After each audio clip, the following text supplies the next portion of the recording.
Welcome to Dialectic, episode 20 with Yancey Strickler. Yancey's a writer, entrepreneur, and currently the founder of Metalabel, a network and platform that allows creative people to release work together. He also founded Kickstarter, where he was previously the CEO and is a current board member, and is also working on a new corporate forum called the Artist Corporation. We talk about all of these and more, and frankly, those only scratch the surface of Yancey's creative life and work. At root, I think he spent his career thinking about what it means to be an individual and what it means to be a creative in the modern world, and how the internet is shaping all of that. Much of this work has been specifically around new types of forms that enable artists and creatives. The first half of the conversation is really focused on a backdrop around how the world is so shaped by individualism and by creativity, and how while the internet has ultimately empowered both of those dramatically, it's also left many people longing to be a part of something bigger than themselves, especially creatively. And so we spend the rest of the conversation talking about how that can happen, and Yancey's notion that we should creatively conspire together, effectively acting both as individuals who can shine brightly as stars, but also as part of a constellation we are proud to be in. All of this rolls into Yancey's notion that the 21st century will be the creative century, where increasingly more of us will find work and, more importantly, meaning in what we make. With that, here's Yancey. Yancey, we're here. Thanks for doing this. We're here. We're so here. On a moody Friday in New York. Perfect time to talk about so many things. We're going to start with individualism. A couple of quotes for you that seem to be favorites of yours. One in particular from K-Hole in their Youth Mode essay. Once upon a time, people were born into communities and had to find their individuality. Today, people are born individuals and have to find their communities. And then the second is from your interview with Adam Curtis. He said, "The contemporary idea of freedom is very much an individualist one. I, as an individual, want to be free to do what I want to do. The idea of individual self-expression, whilst feeling limitless because the ideology of our age is individualism, looked at from another perspective is limiting because all you have is your own desires." I think both of those quotes are definitely hinting at where the conversation will go. But I want to start specifically with individualism.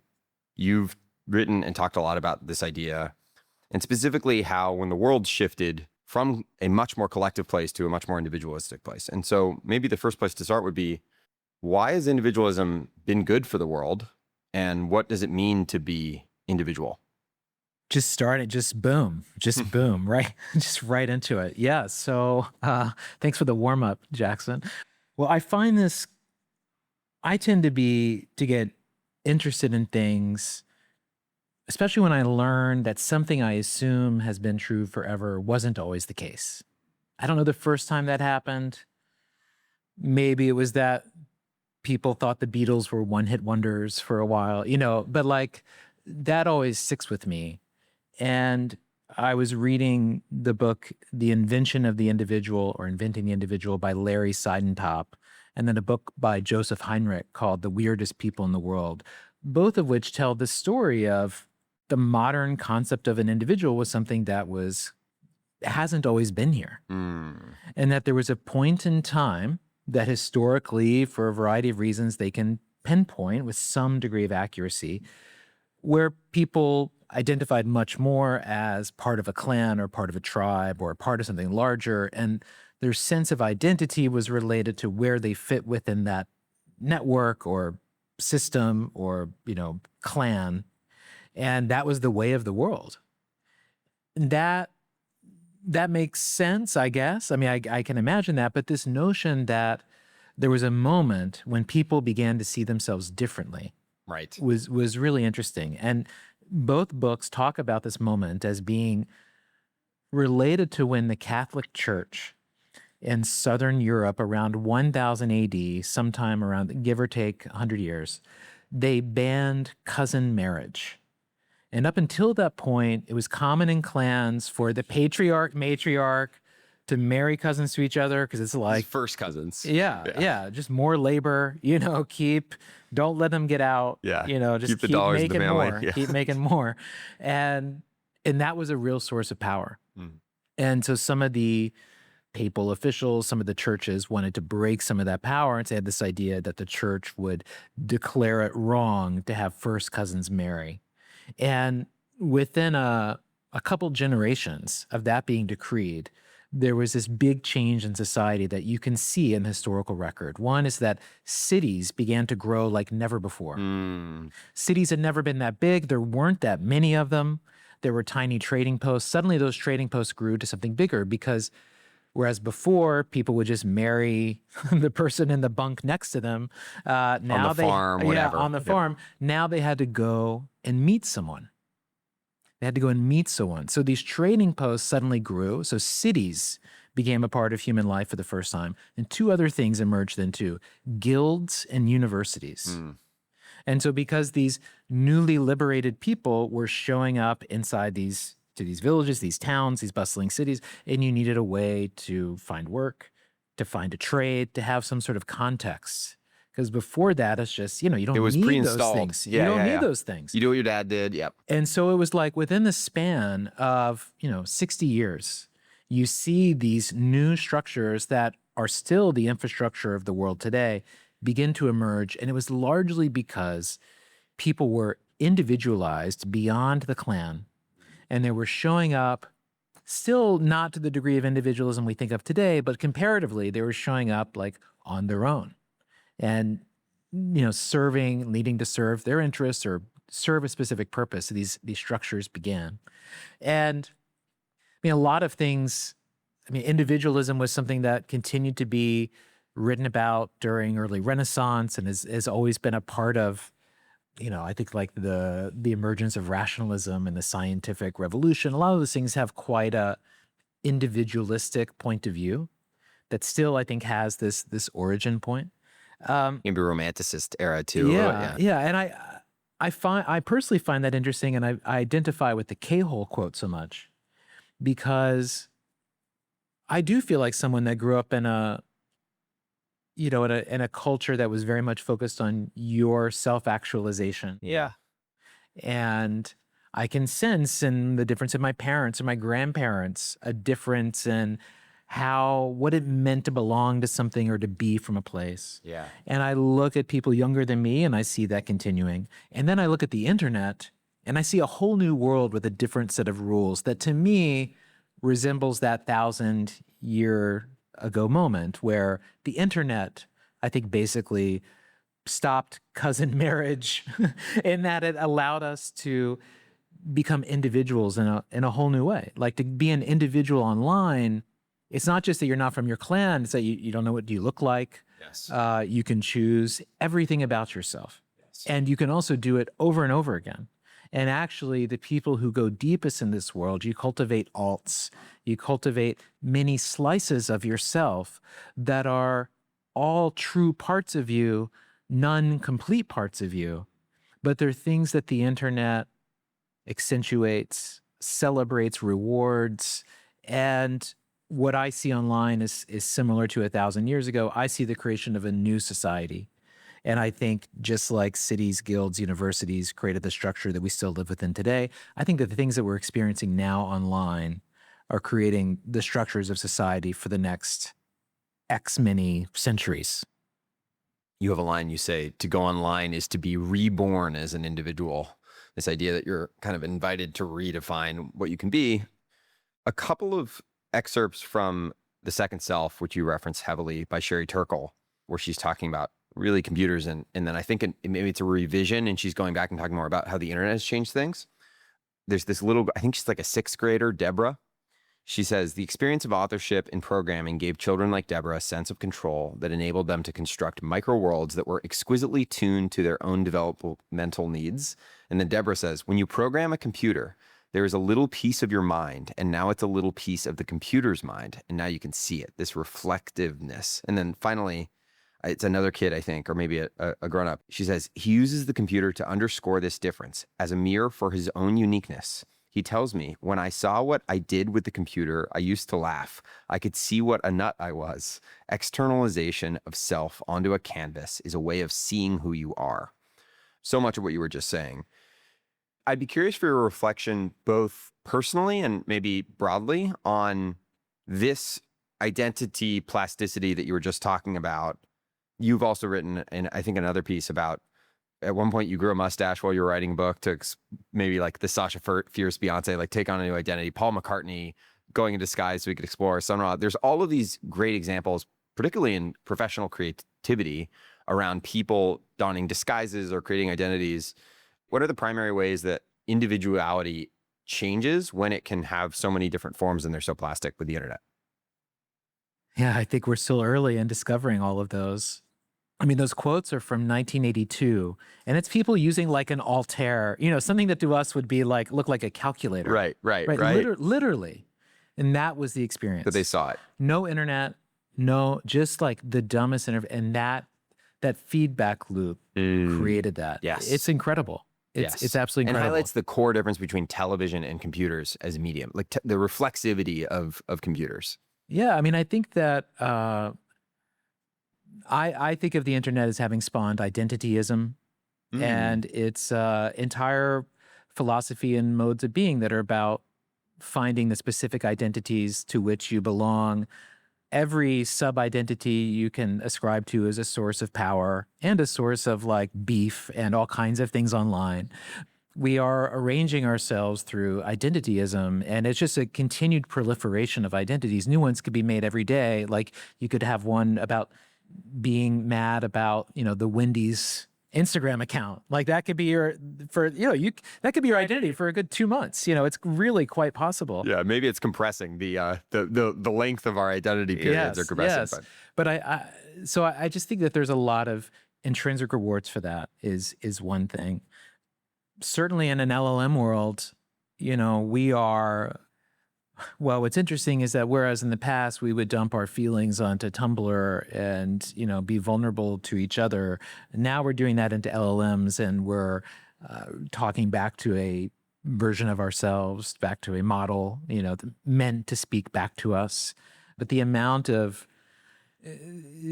that we are asking for affirmation or guidance. We look how people are using O3, like in the last few, hey, O3, tell me about myself. I was just asking it what I should do with the next 10 years of my life, and it's being seen by the computer. Yeah. Yeah, totally. So like, it's interesting to think that maybe it was vulnerable / cringe that, Tumblr days, we would post our feelings, to each other, and people would be like, that's crazy. Why would you let someone do that? And people would have alts and whatever. That was part of a culture. It's still web culture that's like that. Yeah. And then it moved more towards, real identity and the Facebook era. Yeah, Facebook era, then the Twitter era. And now it's just like, well, now we will just talk to LLMs and then we'll ask it, what do I tweet or whatever. And it's just like we are intermediating, by choice through a closed loop interface that loops back to us that no one else can see. Yeah. And I think that ends up satisfying a lot of the desires that people had. It really does. Imagine if chat like gave me likes for how good, like, my whatever I was showing up, like that would be evil to my behavior. Yes. Because like every part of my lower cortex would just, is like already, it's clawing, it's chewing through my skin to get to it. Yeah. So that's just a really wild side of things. And the way people are pushing and exploring the boundaries of individuality right now, I mean, I find it both ridiculous and beautiful and amazing. Like I was thinking, this is almost like we're in the golden age of hotness, where it's like there's so much of a mirror online. Full-on augmentation hasn't happened yet. Whatever that future is going to be, we're going there, we're still an organic, self-improving through largely natural / more and more protein, means of doing things. Looks maxing. Yeah, whatever. yeah, exactly. We're all looks maxing. Good for us. But yeah, I mean, it's hard not to just continually experience the internet as a very true reflection of a lot of what's inside of us. And, I've always thought like the metaverse word is wrong, and that I always think it's like a mesa-verse because it's about all of our inner selves meeting. It's not about physically embodying some digital, no, it's our inner are all of our inner voices. That's who is meeting online. It's more authentic is essentially what you're saying. In some ways. In some ways. In some ways. It's also more performative. It's all every range, just like every range for a person. But there is just an inherent truth to it. Even the manipulation. Even last night I went to an event that Toby Shorin hosted of Other Internet, and he had us former guest of the podcast. Great. And he had us map the eras of the internet, and people talked about, like, now, someone said the era of now is scam or be scammed. And she's just like, everything's a scam. Everything's a scam. And so the only thing to do is that you have to scam. Because otherwise, what are you doing? You're just waiting to get scammed. Yeah, it's sort of like everybody's LARPing. Yeah. And the new form of LARPing is, or role-playing is scamming. Just scamming. But just listening to people talk about that and to feel, that is the current of our political situation now. That is like, there's a truthful, even as I may be troubled by it, right? There's a truth that I recognize, and I'm like, I think she's onto something. You wrote about it in the piece, and I think it might be very obvious to someone who's extremely online, but for those who it might be less obvious for, can you talk a little bit about the ways that this identity plasticity can show up in terms of there's maybe the one end of the spectrum, which is a non-account or an alt identity or a fake Instagram under a totally different pseudonym. And then there's a massive gradient to just like, what are all the versions of Yancey on Twitter versus Yancey in this room versus Yancey on whatever, some other platform. Substack is different. And there's like, it's almost like there's a wide gradient there. Yeah. I mean, I think that Ben Thompson had a Stratechery piece like Social 2.0 where he talks about like this Ben flower, all these petals of him. Yeah, it's a great image. I think rings true. And Ben is a simple example. Ben has Ben Thompson, and then he has No Tech Ben, which is his basketball account. Yeah, totally. And so I think that there is that. You are encouraged to see things that way. There was like the Dolly Parton meme years ago of like the four different. There's like the I don't know if I know that. Parts of you, four different fits for like who are you? So the idea is like we each have four different personas we step into. The systems incentivize us to optimize for whatever content does well in their spaces. But a lot of people in past versions of myself, probably future versions of myself, spin a lot of wheels trying to optimize for those spaces. And I think that there's such thing as like a artist format fit or a creator format fit. And that in most channels, the people that most people follow tend to be someone who only does that thing. Yeah. Tends to be. Not always, but tends to be. But that the rest of us mid-twits, like me, of course, we consume everything. So we're like, I got to be everywhere. So I got to conjugate this. I got to have my LinkedIn today. I got to have my whatever. Yeah, I got to take this piece of content and convert it to Twitter and And we're filling the boxes. Right. And we're making ourselves very busy little mice, running the nice little maze all around, maybe buying some good SaaS software to do it more efficiently. But like, I don't know if it helps us.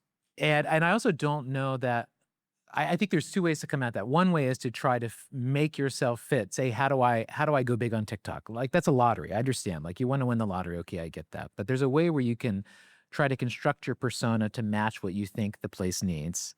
And there's another form where it's like, well, I do my thing and I want it to be as many channels as possible. So I'll just push it in these things. Yes. Which is a different energy levels. But it's investment. Also almost like a pre-internet way of thinking. Yes. Right?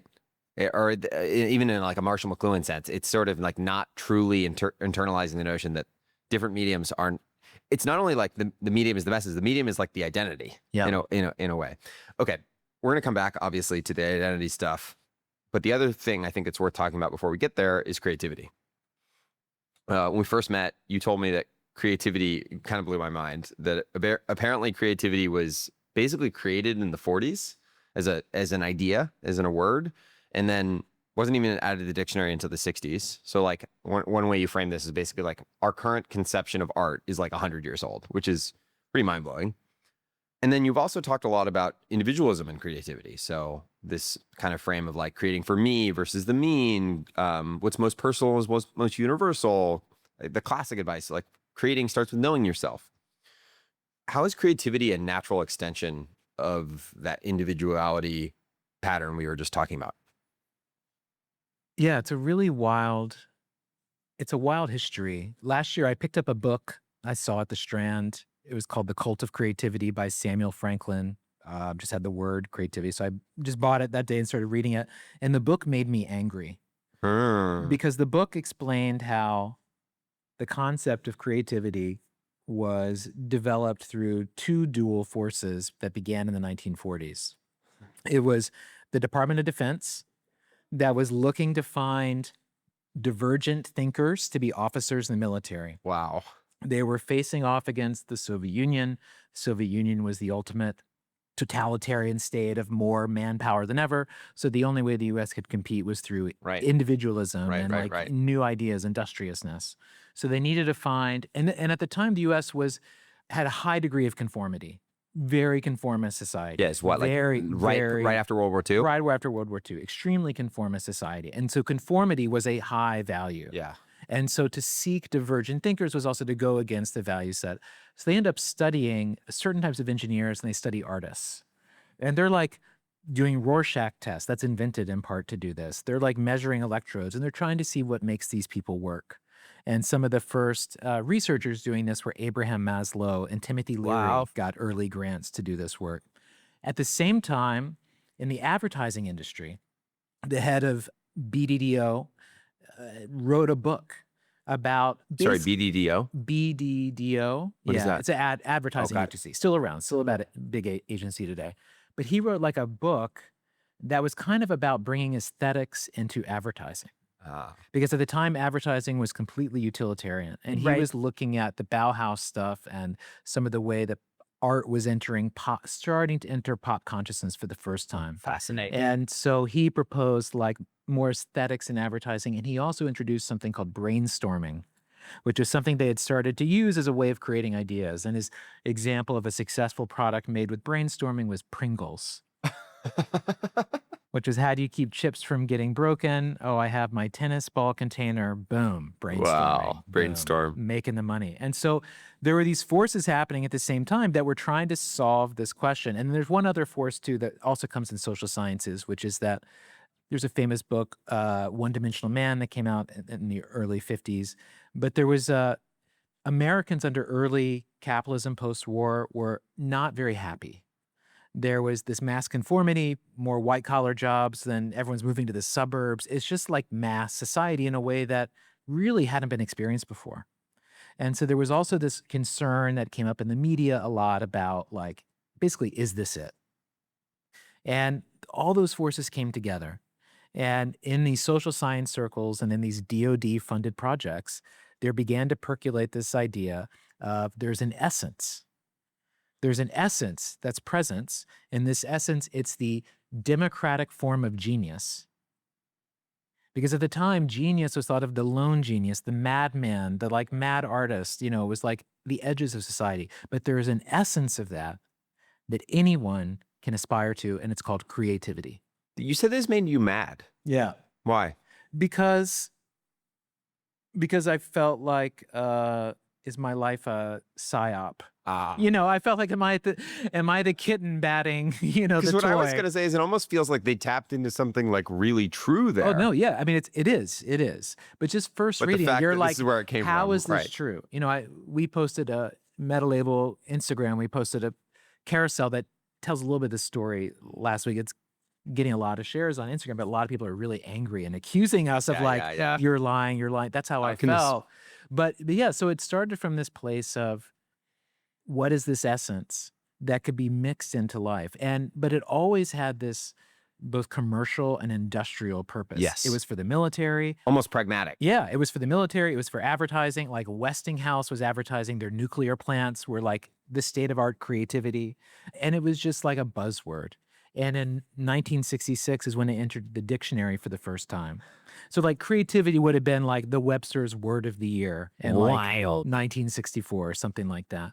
But it's to the degree of I'm reading an amazing book about the Beatles. It's like 2,000 words, and it's just their childhood up until before the first record came out. And when the first press release went out about the Beatles in 1961, it had to describe what a band was. It said, these are two singers and two musicians who all together play in the same group and they make their own songs. This is called a band.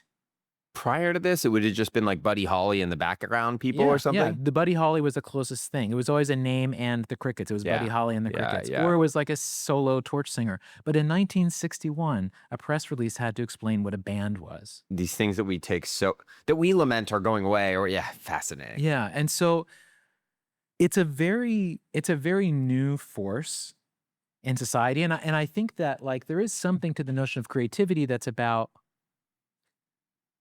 improving things through ingenuity, through aesthetics, through, all kinds of things that to me make sense as maybe you did reach a certain stage of Maslow's hierarchy. He hadn't come up with that yet, but maybe that is, where creativity enters the picture. And maybe it is the case that up until that stage in human history, that the broad stability would allow that to be a real goal of society. But, if you look at someone like South Korea, who's had such a dominant cultural footprint, the last 20 years, I'm reading books about it now, but you're going to find that this was an explicit investment by the government to say, let's raise children to have artistic practices, just certain things that have been shown. If you look at the example of America, I mean, I think there's an argument that like creativity, as we think of it, is an American ideal. That's where my mind was going. Yeah, not solely in the same way that like whatever some food started in a certain place. It's not owned by America, but I think it is an American concept, almost American myth. Yeah. Prior to this, do you think artists were just sort of thought of as like like craftspeople, like? Well, the history of art is, I don't know it well enough to really explain, but like, if you think of art as being a representative drawing, then you have like cave paintings and things, but those are seen as telling stories, or it's about a, myth or something. You start to get into like representative portraits and it's things like almost that, utility oriented. Yeah, those are even music, purely patronage, edification. When you start to get into the arts as individual expression or the beginnings of a commercial expression, you're really looking at after the French Revolution, like early 19th century French salons began to have like competition to show your work for the first time.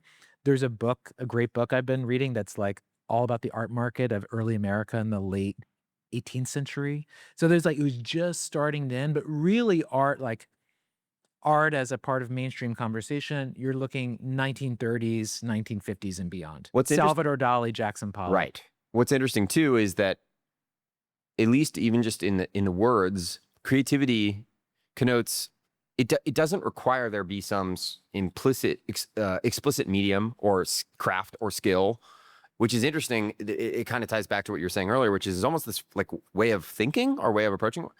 Fascinating. Okay. You've also called creativity sacred. What are you saying when you say that? And what are the inputs for you, at least personally, for what's driving your curiosity and your creativity? Well, I bet when I said creativity is sacred, I hadn't read that book yet.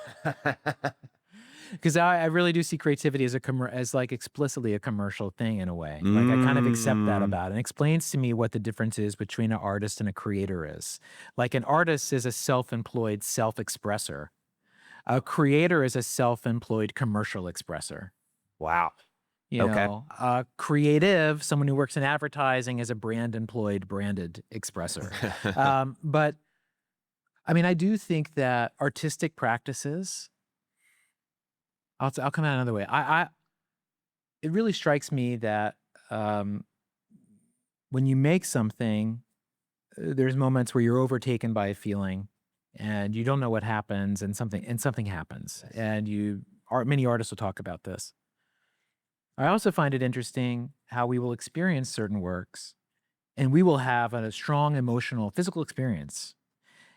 And I believe it's the case that the same feeling the artist has when they're making that work that overcomes them is the same feeling the audience has when they encounter that work. And that millions of people, thousands of people have the same It's feeling. almost pointing at something. Yes. And that we all, our heart, our chest rises in a certain way. And aliveness. Because what we are experiencing, I believe, is a real rational thing. And the way I've come to think of art, not all art, maybe, but the way I've come to think of like that sort of expression is that it is God. And that it is the way I would put it is it's like a stalactite or stalagmite of God, just like this jutting out, this wave that crashes and stops midair so we can just look at it. And sometimes it comes out of our fingers or our mouths. Sometimes it's just in front of us. And it is just an absolute gift. And it's wondrous. And we get to see it. And art, it's not just art that's this. Religion can be this. Nature can be this. Love, all kinds of things can be this. Yeah, people But use the word art generously to encompass all that. Yeah, right? yeah. Right. But to me, it's about at its highest, at its most truthful, it is accessing and reflecting God, which is all of us. Yes.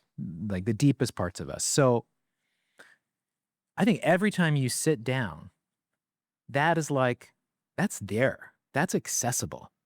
It is open. God is open to you in that moment. And you can't force your way there. Often what I find is I've had this visual recently, I think is really true, that sometimes I'm being drawn by something and I come to this like cliff edge of this unknown. And you don't know you have two choices, but you have two choices. One choice is just to follow the cliff edge and, just stay on the ground. And that's normally what I and most people do. But I believe every time you come to that, there's a second choice to just step out into the unknown.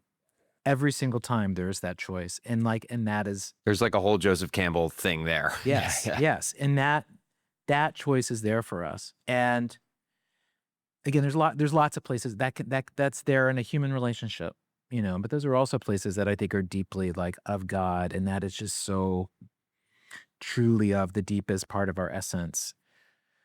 So when I'm making things or when I'm experiencing things and when I'm like soft enough, I feel like you can feel that real truth. And to me personally, it just really speaks to me in a really deep way. For other people, it's, the beauty of math, it's like lots of different things, but both making things and really appreciating and understanding the things other people make are for me the ways I think I most consistently get close to that deeper truth. And I could just feel it and sense it. To square it, is that creativity? Is creativity where the thing you just described meets some kind of commercial component of it? No, I think creativity is what I described. I don't know what I would call what I described. Yeah. It's art making. It's a journey within.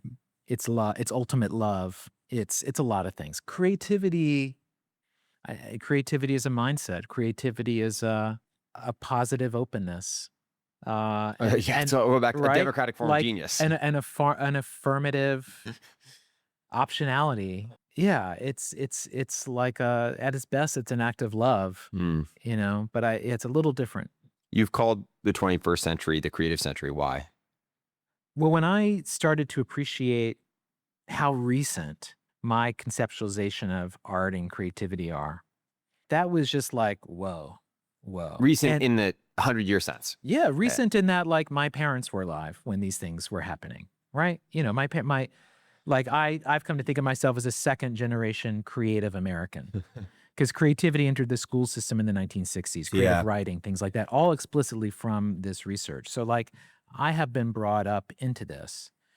And I've also just seen in my life, I've always cared about, music and culture and things like that. And I've seen everything I care about go from like a footnote of society to now like main venue of things alongside politics and business and sports is like culture. It's what kids want to do. Entertainment. It's what kids want to do. So I have watched that like greatly rise in the relative importance.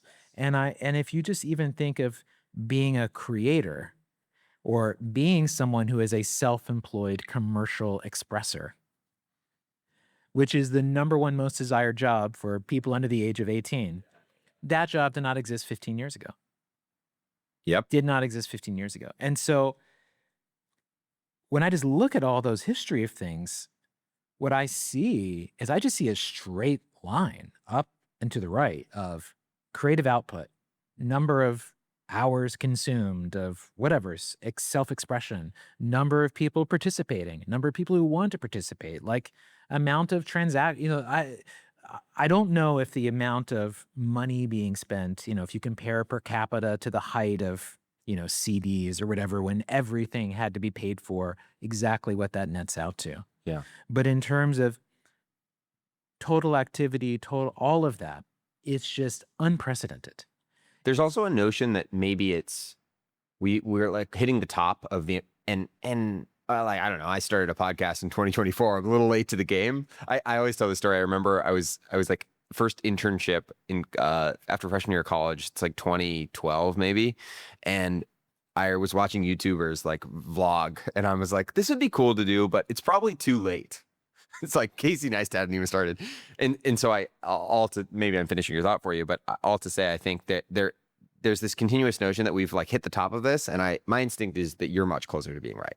Yeah, no, I think we're nowhere near, and we're still being a creator is like, largely in a few countries. It's like it is still growing, and of course, AI makes all this trivially easier to produce. And right now, we're in a weird, crazy tension. For a creative person, every creative person is feeling the same tension right now. And it is a crazy tension between two forces. On the one hand, there is unprecedented demand for creative output. However much you make, you need to be making more. Where's your TikTok? Jackson, where's the TikTok? Jackson. I don't even have video. Jackson. It's just that, right? Yeah. And you feel it all the time. So unprecedented demand for creative output. Yeah. And then crumbling support systems for creative people. Like there's really not a lot. Everyone's on your own. Yeah. And everyone's meant to do more. Yeah. And even for people at the top of their game, some of the cuts that happened with Doge and all that, one is involved the National Endowment of the Arts rescinded grants, all the grants they had given in 2025. So about a month ago, there were 1,000 artists in America, A-level artists as well as like starting, who got letters from their government saying, like, that money you're counting on, we're taking it back. And yet you look around culture and it's like, yeah, it's like our game, all the attention's in our space. And it's wild because the previous systems of support were built on a gatekeeper model, and they were built on being the place for everyone to advertise. And yeah, things worked quite well. And now the wide openness, just means much greater power law, greater competition, et cetera, et cetera. And so I think the bear case would be, well, everyone's going to go broke and everyone's going to quit because only so many subsects can work. And the power laws are too strong. And the power laws, but I don't think that's going to stop people from trying. Yes. And what else are they supposed to do? And I think that we're going to find that the audience for consumption will keep growing. It's all going to keep growing. Now, a quick break from the episode to talk about something for dialectic listeners from Hampton. Hampton is a membership for founders and entrepreneurs that provides both in-person and online community for support, advice, and accountability in the founder journey. One critical part of being an entrepreneur is managing your own financial life. I think, unfortunately, for most of us, talking about finances, even with close friends, is a little bit taboo, let alone getting a more holistic view from a wider set of peers or people. So fortunately, Hampton surveyed over 100 of their members with net worths from $1 million to over $100 million and asked them a wide range of questions about their money, how they spend it, how they're doing with regard to their financial goals, what their quote unquote number is, how close they are to it, the timeline to get there, tactical stuff like risk tolerance, a breakdown across their investment portfolios, how much they're in cash relative to the year before, how much they pay themselves, how much they're burning monthly at each of those wealth ranges, even stuff like estate planning and philanthropy. It's a fascinating data set that Hampton's added editorial and commentary over the top on too.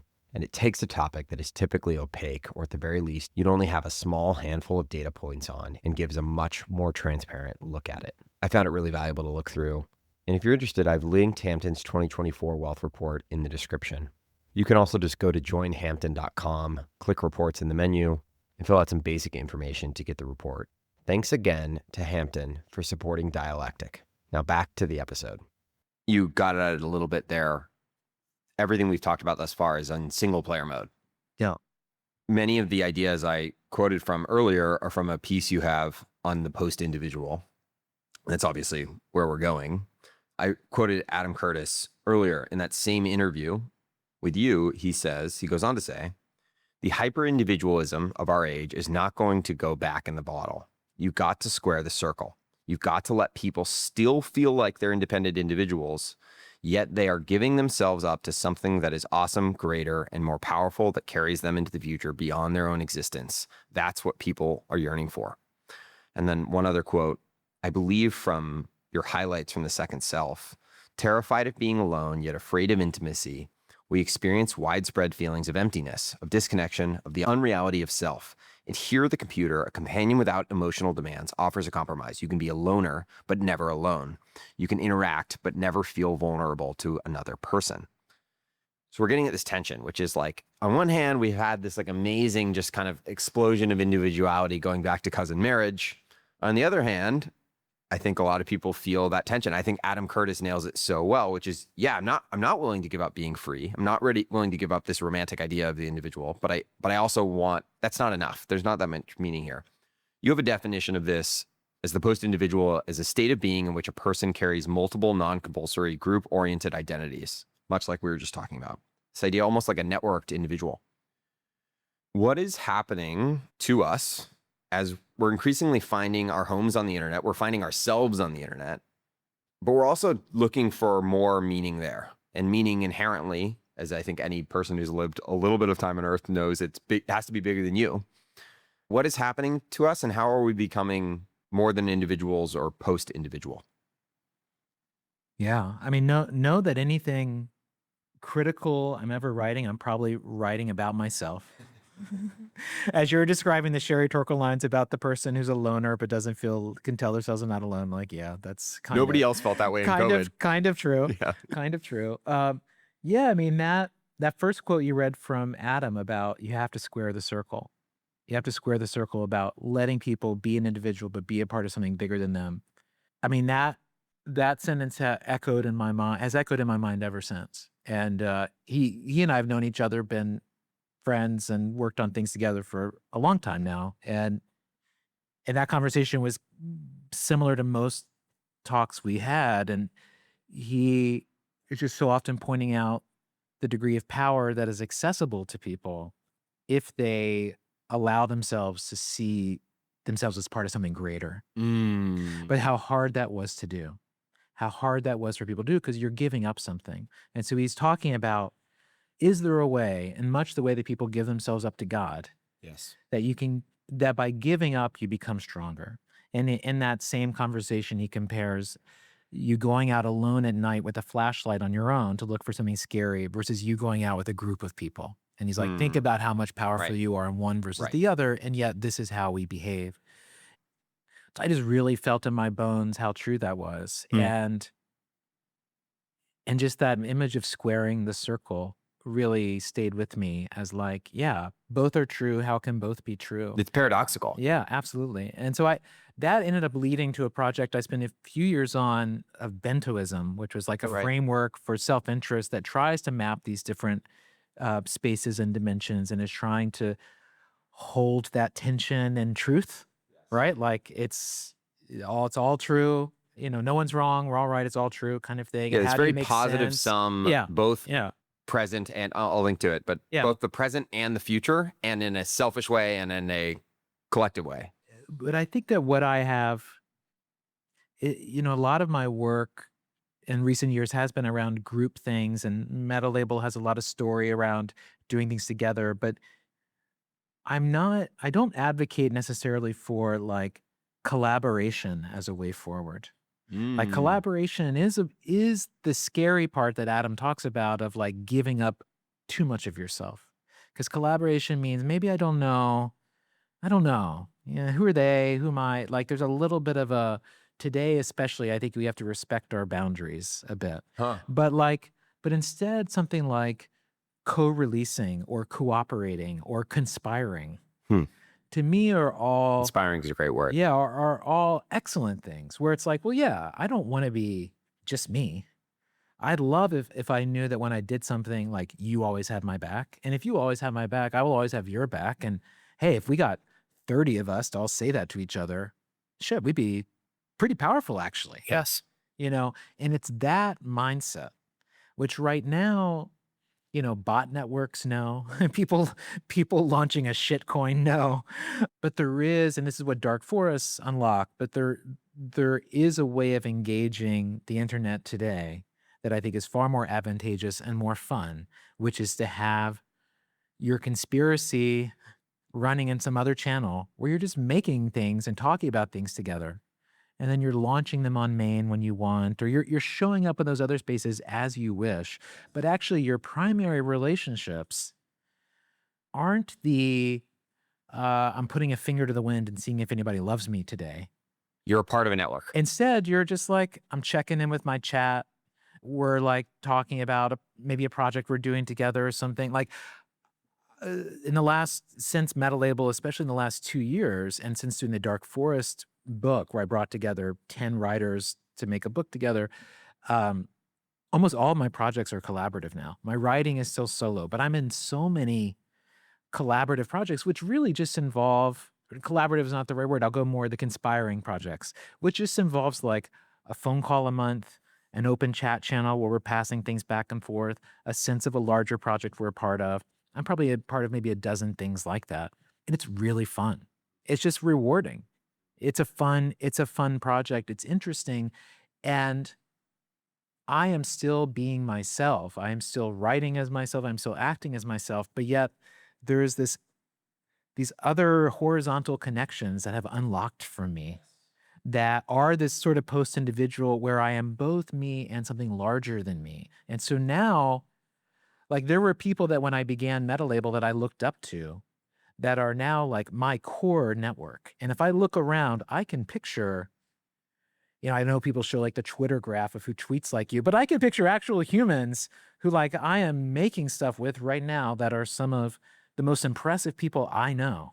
Yeah, like they're in the ring with you. And we're like figuring something out together. And it's, I'm going to look back on this period of my life with like, I think real gratitude and like, wait, I got to post up with all those, really like that, like it's going to feel uncanny, but it's all just been this going with the network spirituality, taking me, and connecting me, and it just keeps flowing. So there's something there. And Josh Citarella and I talk a lot about this. Like, I think our experiences are early, but I don't think they are unique. I think this is something that we will all be able to discover. Yeah. Yes, it's building. You have this amazing metaphor that describes, I think, so much of what you just said, which is the antidote to sort of longing for a peer or for this loneliness is not being a star, but being part of a constellation. Although maybe in some sense it's being both. Yes, you're still a star. There's so many different ideas to pull apart here. Some of what you were just talking about, the root being ultimately, to tie back to what we were saying earlier, collective creativity in some sense. Well, it's not, I want to. Yeah, please. I was this Toby event last night. Toby brought up the word collective and someone else is like, no, I mean that in a good way. And Toby's like, I mean it in a good way, but it's funny how that word triggers people. But it is that creativity as a way of, and art as a way of finding your voice and finding the way that you reflect the source and God and how you are most true to yourself is like a beautiful, important practice that we all should go through. Yeah. That is in some sense individual. It is. It absolutely is. It's about a sense of individual discovery. But like someone like Jung talks about individuation, which is about, say, learning to identify who you are by how you relate to a group. Like, oh, within the group, I'm the one who always does this. I'm the one who knows this sort of thing. That's another way to find your individual identity. Right. But I think like a puzzle piece almost. Yeah, but it's just allowing, I think technology I think technology narrowed our window to say the individual, re-individual, post-individual path is the one. So technology narrows to say it's not about your peer group of friends, it's about how many followers you get. But now technology is going to change, and it's going to make, we've already seen that like it's a false crown. The follower crown is a false, faulty, be careful what you wish for type of crown. But now we have squad wealth. Now we have group chat. Now we have a different form of power, a different sort of network, and something that still exists beyond public prizes. It's still about relationships. Yeah. No one can see whether my group chats are like with baller people or not. They may or may not be, right? And to the extent you're chasing legitimacy, you're doing so as part of this. Yeah, but if I look at like what led me to have the ideas behind a lot of this, Metalabel, a lot of these things, was seeing how early punk bands and hardcore bands, no one would want to put out their record. So they would make their own label, which was just a logo and a P.O. box. It was a form of self-legitimization solely through creating some fake third-party entity. But by virtue of doing that, it both legitimized them and brought all these other people who said, can you put me out too? Yes. I want to be like you. Yes. And so there's this form of like collective, sorry to use that word, but collective legitimization. This way it's like that a mimetic self-authoring legitimization. Or like the way an A-frame holds itself up. There's just like a belief and a commitment to each other that is enough to be like, holy shit. So if I look at the Dark Forest universe, like we're going to put out 2 books this year that are going to be iconic. One, Nadia's Anti-Mimetic. Yeah, Nadia's coming on the podcast. We have another one shortly. coming out later this year that will be iconic. Cool. Iconic. And like, but there's going to be a scene that did not exist before. Cool. And it solely happened because like 15 people made a little whirlpool, of just like running around. And now it's bringing things in and it's growing. And again, anyone can do that. You mentioned the book you're referencing, Our Band Could Be Your Life, and music labels. You've also said that labels are the most successful form of cultural production. When we first met, you also referenced the Royal Society. You've talked about Odd Future. There's this amazing quote from them: "If one of us dropped it, we all dropped it." Why are labels so effective? If we're not going to use this collective, whatever word we want to use, what is it? What are the kind of like elements that make a successful label? I would also add that, at least my vantage point would say, labels almost never last longer than maybe a decade at best. And that's maybe in the like, what goes into a label's continuing success? It kind of goes back to the inherent tension in the post-individual idea, which is like the best labels have a high degree of individuality and this collective group thing. And maybe eventually that runs out. Like Odd Futures, Tyler's doing his own thing now. And so, yeah, I'm curious. Yeah, there's a kind of a delicacy to it. I mean, my career began as a music journalist. Like music is my first love. I started a record label before, but I had never really thought that deeply about them. I mean, a lot of my music discovery is through record labels. Like back in the day, I would buy a CD from a band. You see their label, you try to find a catalog or anywhere to just see what else did they release. You're just looking at names, and you mail order something else from the label, and suddenly you're like, oh, I'm really into Louisville math rock, all because you bought a Slint record or something. So there were just amazing portals into whole universes and so lovingly curated and so specific. But I was always been aware of them, but it was reading about the Royal Society, which started in 1660, Sir Christopher Wren, and there's a group of natural law professors, which was the term for science back then. And natural law were things only God would know.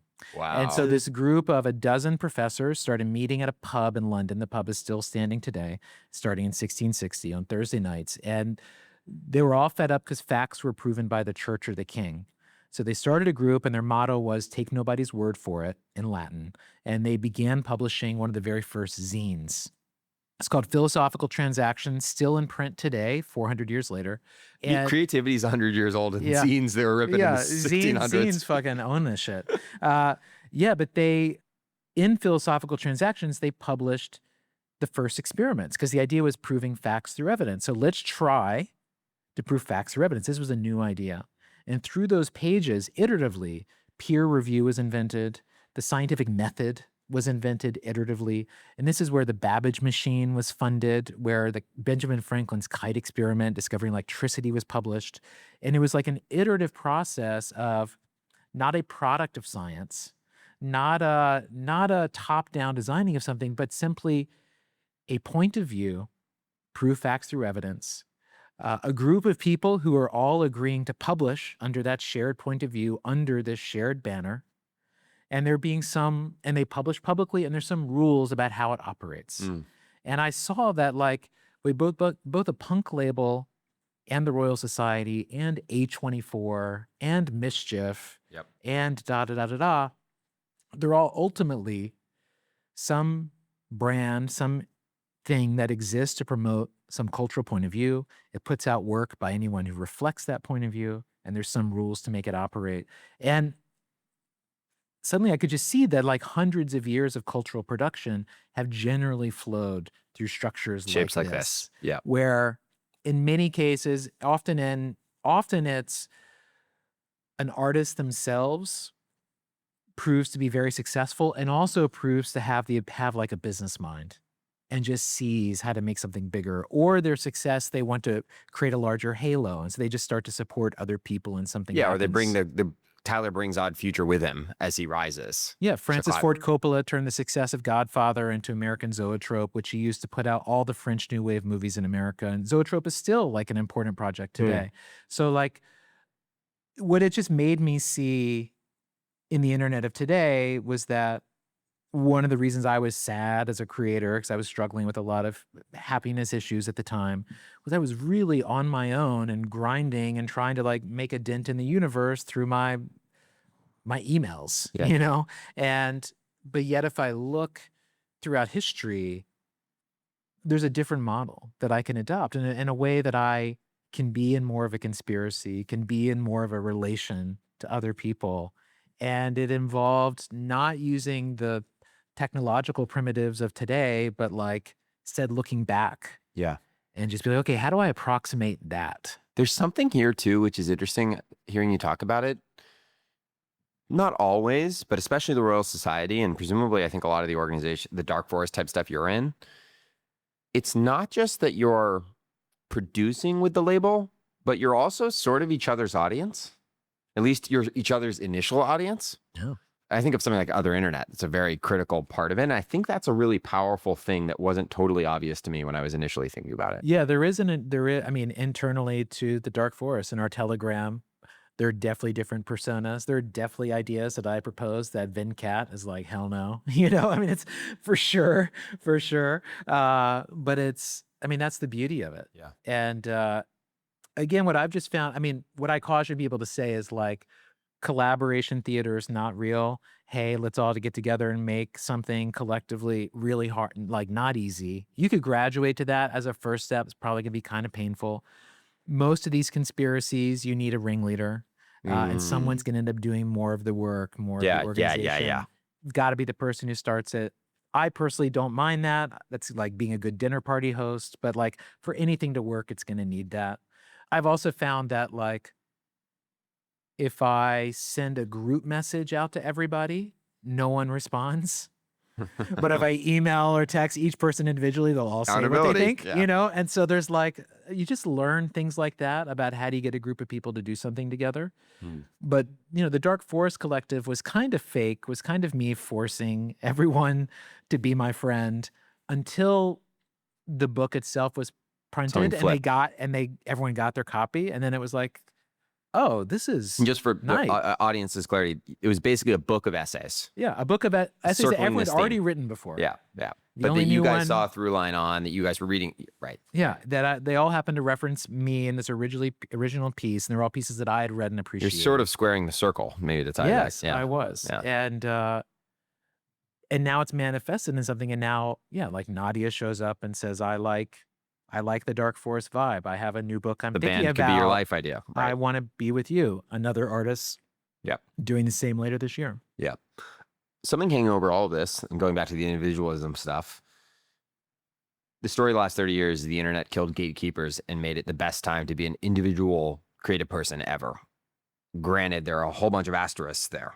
not the least of which being that great to be one of the few individuals who is at the top of the power law, but individuals never had more leverage. We're the peak kind of creator era.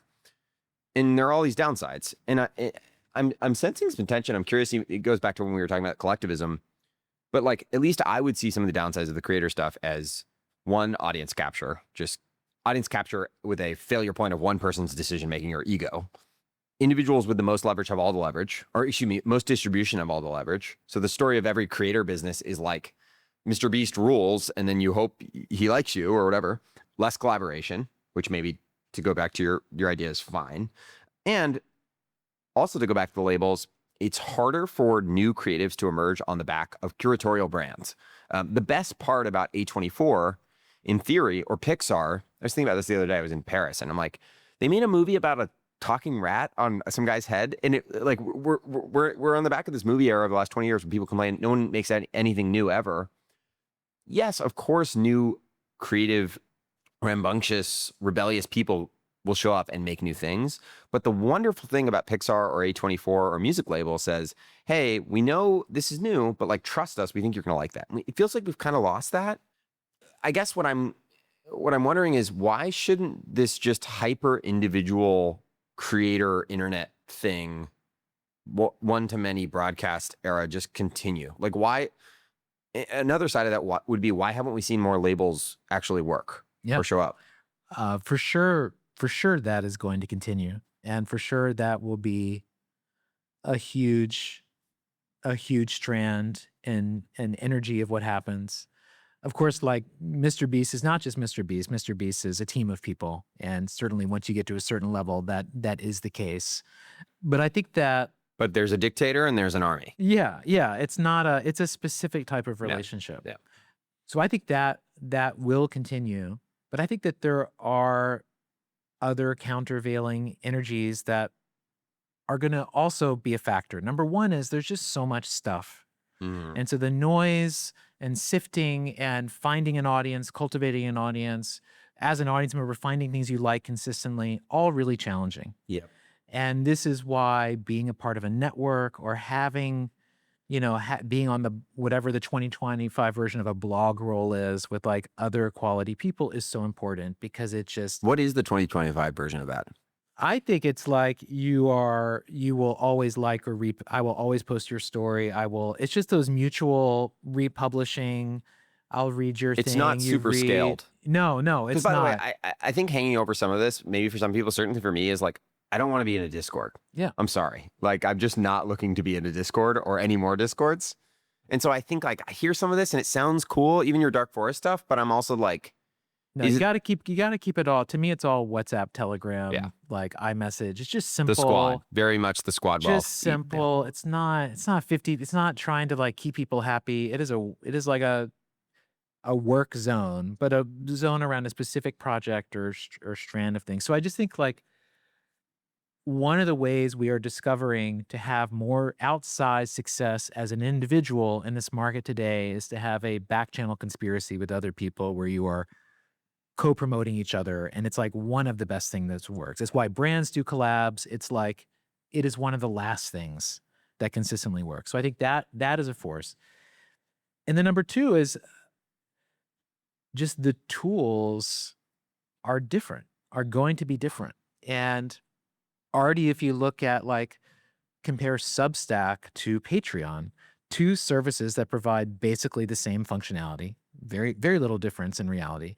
Substack made later. So Substack has more nuance around multi-authors, around multi-publications. There's like a more modern notion of, someone will have sub-identities and other things they're going to do. Whereas Patreon is more of a, it was a Kickstarter derivative. It's more in that era where it's just like, websites are about it's an account and, it's very basic sort of things. But I think you're already seeing some evolutions in how these tools can function. And in the post-crypto world, which we are moving into, in post-crypto world will equal things like what we're doing with Metalabel, of like splits and treasuries and fluid money being a basic function of the internet that we become used to. That the notion of money easily flowing between people, not so clearly being mine and yours, but things that, yeah, disperse, distribute. We get a little bit from here, a little bit from there. I think that also is going to change our relationships. Where right now, I think we have a very monogamous, monolithic approach to creative output. I think the future is a lot more poly. And yeah, you have your main and you have your alts, and there's, the income is coming from these different places. And probably your main is like where you're doing your core brand work, and probably all the group label things you're doing is the fun stuff. And that's your balance. And that gives you enough of, I get to square the circle. I get to be myself and an individual, but I also get to be a part of something bigger than me. And that feels pretty different, by the way, than being a part of a company, which is maybe, one other thing I think hearing you talk about this is it almost feels like the role of the label, unlike maybe in 1990 or certainly earlier, prior, and maybe still today in A24's case, but in most cases not, prior labels were inherently tied to scarce distribution, in the case of music labels and film, movie studios, whatever. Now they are not. Distribution is owned by individuals. And so when I think about Josh Citarella has a massive audience that he's bringing people to the Dark Forest thing, as are you, as are Venkat. And the role of the label seems to be less on the distribution end and more on the how do we work together, how do we organize, maybe who is our first set of audience? Is that right? Yeah, that's interesting. Yeah, I could see that.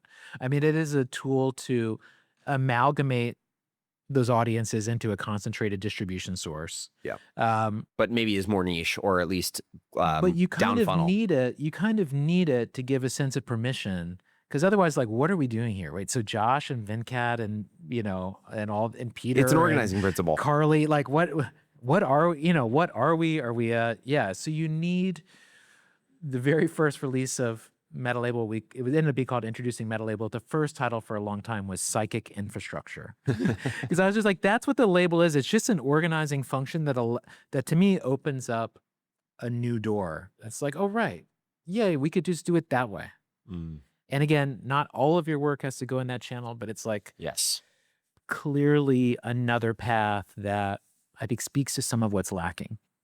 You started to get it, the last kind of big category I want to talk about, which is new forms. I think along with obviously a tremendous amount of publishing creative work, the primary thing you've done in your career is work on new forms. I also think this is something we talked about a little bit the first time we met. I think my belief, and it seems that maybe you would agree, is that the way that new behavior happens at a foundational and scaled level is this combination of, or at least large-scale behavioral change, is this combination of both cultural norms and new technology or mechanistic forms. So a super simple way to think about this, at least the way I do, would be a number of the largest tech platforms that have caused new behavior are doing both of these things in a way that's almost about like a new premise. So you think about Twitch or Airbnb or Substack or Patreon. They're like yes, technically they allow you to rent somebody else's house or live stream, but like, it's also like, hey, Twitch, it's okay to pay for content that's already free via subscription, or it's okay to stream video games, or it's okay to stay in somebody else's house, or it's okay to pay your favorite Patreon, your favorite independent writer for the writing. And it seems to me that like is a good way to think about what new forms do. Before we talk about specifics, you think that's right? Would you add anything?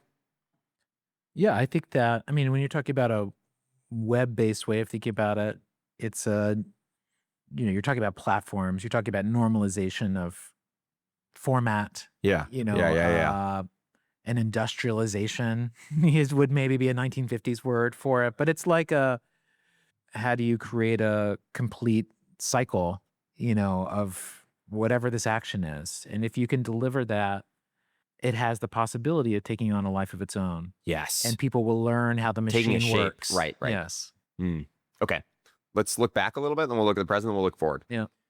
You spent a huge part of your career on kind of a two forms, one being Kickstarter and crowdfunding, the other being the Public Benefit Corporation. A few questions. What are your reflections on what worked and what didn't work?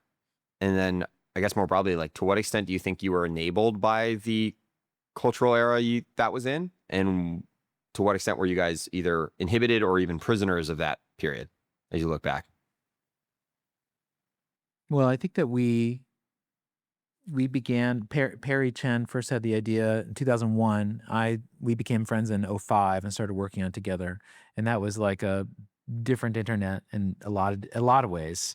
I mean, MySpace was just starting then. And we were looking at the broader culture and seeing someone like David Lynch or musicians that we liked, and knowing they couldn't get signed to a label or no studio would put them out. And because of that, you just had no options. The options were so limited. And we just would get ourselves so excited talking about how fans could fill that gap. And at the time, Arrested Development was being canceled, a great show, the lowest rated show on TV, but a great show. And so we were trying to do, like, the word crowdfunding didn't exist yet, but to create a crowdfunding campaign to save Arrested Development was one of our ideas for early Kickstarter.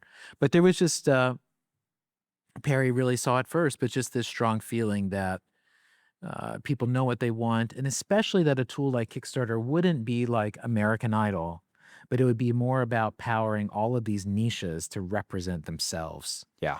When Perry first talked to me about Very the idea, internet native, like truly understanding what the internet was about early. yes, yeah. I mean, when Perry first told me about the idea, I was like, "This is American Idol. This sounds terrible." And then he was like, "No, no, no. Like, think of the kid in Nebraska who makes a sculpture that someone in New York would get, Yeah. but like maybe not their neighbor. Yes. It's you're like helping that person." Yes. Kickstarter, it was years before it launched because it was a different internet and we were non-technical founders. But it didn't have a hockey stick moment, but it also like never not worked. And there was it was quite painful to try to explain crowdfunding to people for many years before you could show them. You show a mock-up, but like it was hard. It was a very boring conversation. But people got the mechanics quickly, and it helped that like the first 3 years, every Kickstarter video was someone explaining how Kickstarter worked. Until by year 3, no one had to. Pretty anymore. amazing. And Yeah. so you just saw. Talk about a new form, right? Yeah, and watching how a platform, and people are iteratively learning from each other. Like the idea of a stretch goal came from Alison Weiss, project in her 3rd week. And she invented it on the fly, and everyone learned from her. And you just see how knowledge is produced and how norms are made, and then eventually how those things professionalize. Yes. And by the way, every single bottom-up internet thing like this, Twitter, like they didn't invent the hash. You see this pattern everywhere. Yes. Yeah. And there is that phase, and we reached it in the App Store, for example, where you have the amateur period where you can make Flappy Bird, or it's just like you can just do things. But then there becomes a point where it becomes fully professionalized, and then there's a clear after. There's a clear after for a market like that. And so I saw that come for us too, just like the increasing professionalization of it. And yeah, I mean, I think I reflect. I mean, it's still active. I mean, my reflections are still active, and I just recently rejoined the Kickstarter board after 8 years. Wow. So it's really starting to think about it in a real way again is very interesting. But yeah, we always faced real choices between. We had very, punk rock, New York City hip hop, Detroit techno, Chicago techno roots, all 3 of us who started, Charles Adler, Perry, and I, and like we're always adamant about never sell out, never go public, be the Green Bay Packers of the internet, the people's champ forever, and do it the right way, and don't be like those assholes, and always very motivated by that. And that's part of what led us to be one of the first companies to be a public benefit corporation, which Albert Wenger at Union Square Ventures was a part of and was telling us about, and was like, hey, with y'all's politics and the way you want to run the business and all that, like you should look at this. This is like made for someone like you that's trying to carve a different path. And so we became really excited about not just having like cafeteria posters, about your what drove you, but actually to inscribe it in like a piece of paper in a filing cabinet in Delaware. It felt way more meaningful. Yeah. But I think that there was we were always aware that we were unusual entrepreneurs. There weren't other creative entrepreneurs that we saw. I mean, there were friends who ran like restaurants, buddies Unusual in Silicon Valley. in technology, we never met other founders like us, never. But we wanted to set an example. We wanted to pave like a path for someone who wouldn't think of this as being something that they could do. Yes. And we ourselves were conflicted about doing it. We didn't want to be business people. Like we were creative people who were just really inspired by this idea. We're just excited as a project. And so we were always having this thought of like, build a bridge to somewhere so that someone else, sees themselves and can like be that. And that's a hard, I wouldn't give us a plus grade on that. I mean, it's a challenging thing, but that has always been the spirit that we brought to the project. And yeah, I continue to believe in it. And probably one of my favorite things doing there was making the Creative Independent, actually, which we did right after becoming a PBC because it mandated this arts advocacy thing. And I'm like, all right, we're going to spend this much money a year to create a independent organization that doesn't promote Kickstarter, that's solely about helping people see the emotional realities of the creative life. And now I get to see it as like a 16-year-old company and get to understand what that's like, which is a whole new thing. There's something in what you were just saying and something that came up earlier in the conversation too, that Virgil Abloh talked about all the time too. And I think it's just so important for creative stuff or artistic stuff is people being able to, even goes back to the new forms and the platform thing, is people being able to see it and kind of see themselves in that.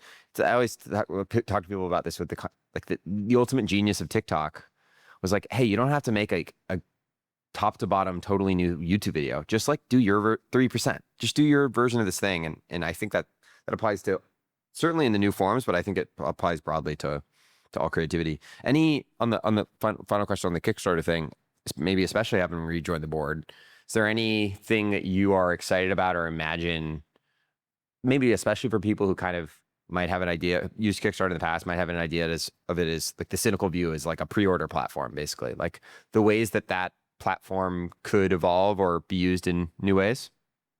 TBD. Okay. I won't make you say I had anything. my first meeting this week, so Okay. TBD. But I think that, listen, it's a huge customer base. It's like almost $10 billion or something. Like in the next year, it'll hit $10 billion. It's moved through it.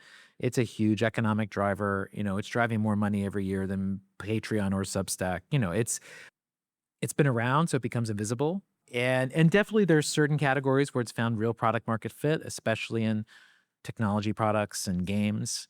And then in others where, I think the giant scoreboard of money is like the vibe is not as great of a fit. But I think it continues to deliver audience and funding to people in a way that's still very reliable and possibility in some sense, right? Yeah, absolutely. I mean, like the attitude was always like the internet needs a place where anyone can get a chance, and like, how do you make that? And honestly, as I think about the future of Kickstarter, I'm asking myself, what does it want to be?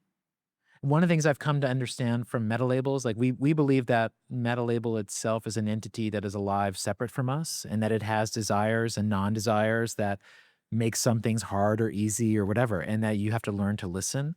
And I think Kickstarter wants to be certain things, and I think we've struggled to listen. And if you take an approach of asking, what is this called to be? I'm curious what that looks like. Yeah, if we really, really listen. You've mentioned it a whole bunch of times, and we've talked about it, at least the philosophy behind it extensively, but your current focus is Metalabel. You've said a core product mentality behind Metalabel is legitimacy maxing, which is awesome and maybe worth talking more about. At a super simple level, Metalabel, at least as I understand it, is a platform built on the premise that maybe I'm using that word again. What do we decide on? Conspiratorial creation by way of distribution and economic tooling in particular, probably a whole bunch of other things, including legitimacy piece. Yeah, what is the goal of Metalabel, and how are you enabling new legitimacy? Yeah, Metalabel, we'll try some new language I've never said out loud before right now. Metalabel is a creative network. It's a system that you can use to publish and sell your work, catalog your work. It's meant to operate for both you working on your own as well as you collaborating with as many people as you want. You can have as many sub-identities as you want. All of your work is cataloged and preserved like it's actually creative work and not Right. like some random data in a database somewhere. And Or a social media post. yeah, or a social media post. So it's like more meaningful than Instagram, easier than Shopify, and you're in a network. And so it's a It place seems to to be sell. a little more built around content. Is that wrong? I mean, I think that It's certainly better for it's a content than Shopify, at cataloging. least. I mean, it's a release page is like a catalog page Yeah. where it's like Yeah, for yeah. you to both document the work, but also make it available. So, we sold $500,000 worth of zines and art through Metalabel in the past year. So people are, 20,000, 25,000 transactions. But yeah, it's really a place that it's meant to honor the creative person as not just a poster. It's saying that creative work has context in which it is understood. It's saying that creative work often has many authors that are hard things to represent in specific places. And it came from me feeling both frustrated with how my work felt when I'm relying on Instagram and Twitter to be its home. So ephemeral. And then having a Squarespace or a Wix or a Shopify where my work is just random data in a trapped server that the second I stop paying them X amount per month, I lose. So I was just always thinking how do I, what is that other mode? And so, it's a product where someone can make a page, begin publishing, selling work, invite other people to collaborate, makes all the money sharing, split payments, getting a royalty on anything, makes all that stupid easy without crypto, all using Stripe and bank accounts and things that we made. But I've spent a lot of time the past year talking about these features that we built because they were hard to make and they felt, you're just like, oh my God, we did it. And I really have come to realize I don't think a single person is using our tools because of those tools. They're all using it because they want to be seen as legitimate. They like the energy that we put out. They like that we are optimistic about the future and that we are offering a degree of respect and allowing them to establish a real relationship as a creative person rather than, just treating them as a generic content producer.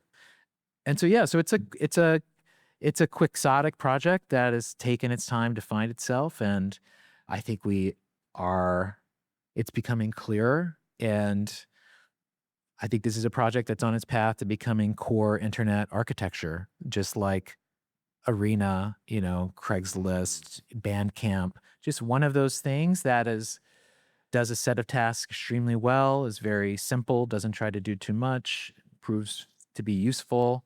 And then we're not trying to crank the marketing flywheel up to 1 million to drive huge amounts of growth super fast, because legitimacy is about time. Legitimacy is about proving yourself repeatedly, just showing up and I understand how that is. There's no shortcut to trust. Yeah. And if we behave with the same degree of integrity and vision we have to date for another 2 years, I think we're going to wake up and be, Substack, YouTube, Metalabel. It's what are the core parts of your infrastructure for where your work lives? Yeah. It's that kind of thing. If you used Substack and YouTube and Metalabel, yeah, what part of your work or what part of your commerce is happening there and why? Or Patreon maybe is a closer example than Substack. I mean, Metalabel is where your drops are happening. So you're posting your YouTube and those are your free content things, but maybe sometimes there's a deeper one or you want to have something for sale through it.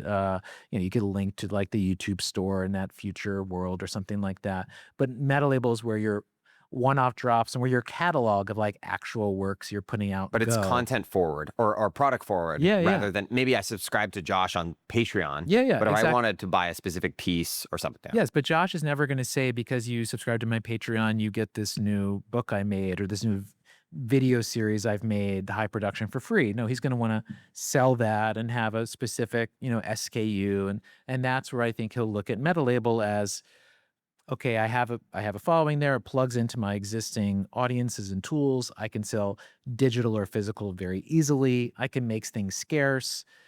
There's like 20,000 people who actively buy things there. Like, I would hope that it becomes like, hey, yeah, that's where I do that. Yep. We're talking about new forms. Are there specific forms that you found are particularly emerging as like with Kickstarter, classic, like tabletop games became like this crazy thing. What are the forms, both digital or physical, that are starting to emerge? Yeah, the two I can see so far, and I don't think it will be all, but number one is like the majority of collects on Metalabel today have been for digital things and a lot of zip files. Yeah, And yeah. a zip is All like, of all of your pieces, by the way, that we've been talking about are all available. Yeah. And it's really cool. You don't just get the blog post, you get your research and you get your like little intro video. Yeah. yeah. I just try to make like, how would I properly express this? Like if I really tried to, if I'm like, what is at stake for me in this? How would I share that? Rather than doing so via the Instagram lens. Yes. Which And Instagram is like, I'm going to give you the smallest amount of it possible Yeah. so that you don't scroll. Well, and I'll still post something on IG and I'll still, But that's you a billboard. This is the thing. Yeah. Just like, how do I, if I really sit down and ask myself, what is it about for me? Then I try to express that. And you end up with a handmade digital thing. And I've beautiful sold these metaphor. zips for $5. $5 or pay what you want.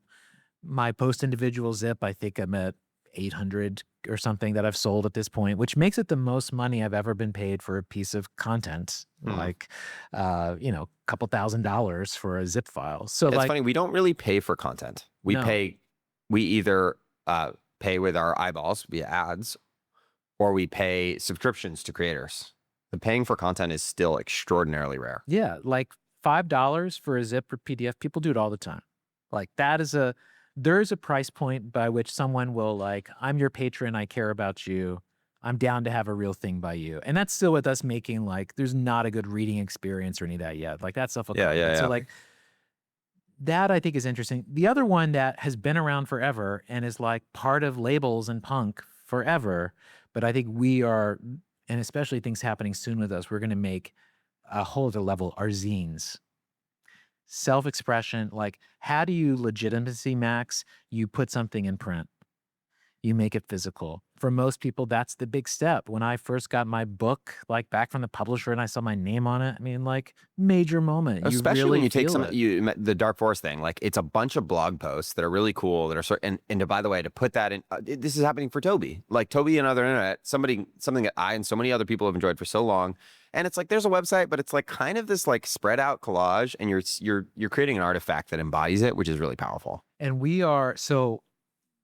the majority of projects on Metalabel have been zines, people self-releasing, 500 or less of something. And people show up, people are excited. There's a great culture around them. If you go to things like the Printed Matter Book Fair in LA or SF or New York, it's like crazy how many tables there are, how many people there are to buy things. It's like a big scene. And we've made, I think, more zines happen than ever. Digital zines are a real thing, but we're going to have a product update coming. Do you help produce the zines? No, in some cases, I mean, we have a list. Nadia's book, presumably you're helping produce and publish there's them. ones where I'm like personally the publisher. We have, I mean, I've made a lot of these in the past year. So we have a list of printers that we like, et cetera. But we're going to have a product coming in June. We'll see when this goes up, but in June, where you'll be able to take a link, a Substack, or a link to anything, and within 5 minutes sell a print-on-demand zine that contains as many things as you want. Actually, it could be 30 things you've written, and in less than 5 minutes, you can be selling a print-on-demand, professional, beautiful zine through Metalabel, legitimizing yourself like that. And like that, because that's an important step for people to look at themselves differently and to feel like I've done something. And reflect on this waterfall of, the ephemerality. So imagine soon you're starting to get a Substack, and at the top it says like, get the zine, and like $5, Commemorate this. Yeah, you like this post, you like my work, here you go. That's cool. So that to me, is very much about legitimacy, ways of standing out. And of course, the way culture works is eventually so many people will make these, they will lose their power, and then, and then it moves to somewhere else. But if you look through, again, just following the early labels thing, what do? You self-publish, you self-legitimize by being alongside other people. And that is honestly often enough to just get the flywheel going and to bring other people in. And suddenly you have a culture. Being at Toby's thing last night, watching people talk about the history of the internet. And of course, like Toby's leading it, but hearing people mention the word lore, not thinking of him. Several people having lengthy things about dark forests, and just talking about them as like a part of our understanding. And yeah, there's just like a shared space that we're navigating. And I feel like the world is evolving to meet us and we are evolving to meet it. There's something hanging over all of this too that I think is important that maybe came up in one of your conversations with Josh for this new podcast, the New Creative Era, which is like quality of reach. And this notion that, like, to go back to all the other stuff we were talking about in creators, is like, you can play one game, and there's a metaphor I love, like this guy CT Nguyen, he writes about games and a whole bunch of other things, and how what we measure defines our values. And he gives the analogy of like a tweet versus a classroom. And the teacher who says something to a room of 30 students and 29 don't care, and one of their eyes lights up, and that's high fidelity to them. Meanwhile, you post a tweet and it gets 30 likes, and you don't know if that means 30 people loved it or 30 people like incrementally kind of was like, nah.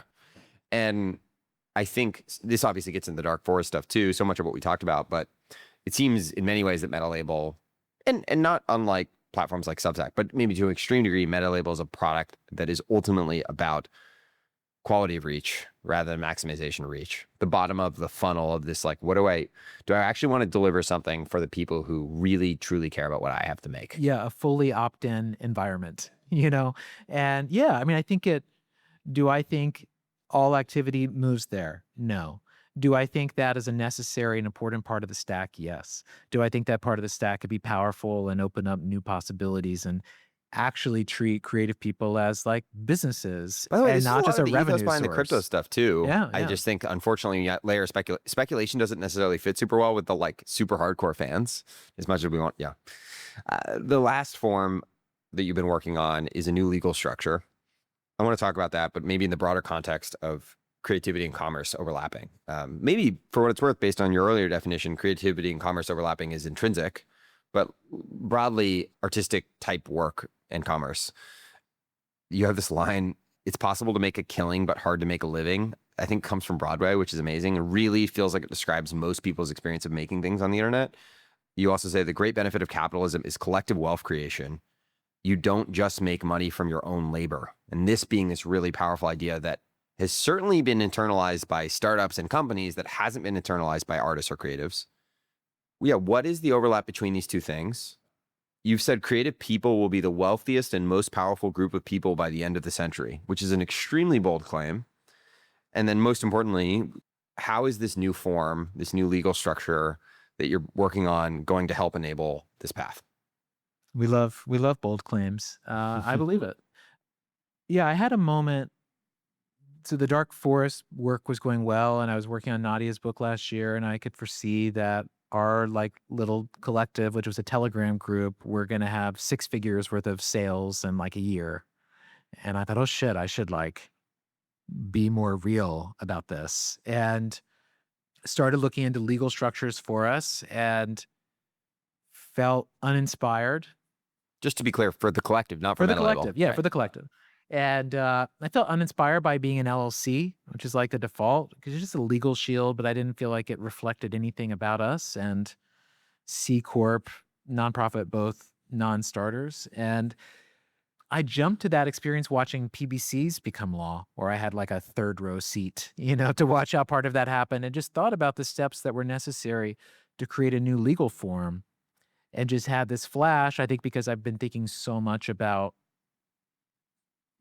collective value creation through Metalabel already, but had this flash of what if you could create a new legal structure for the type of project that we were doing. And I reached out to a friend who knew a lot of lawyers and had a team of lawyers answering some questions for me.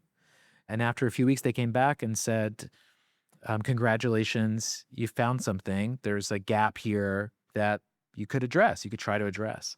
And the idea I'd proposed to them was that we make a new legal form called an artist corporation or an A Corp.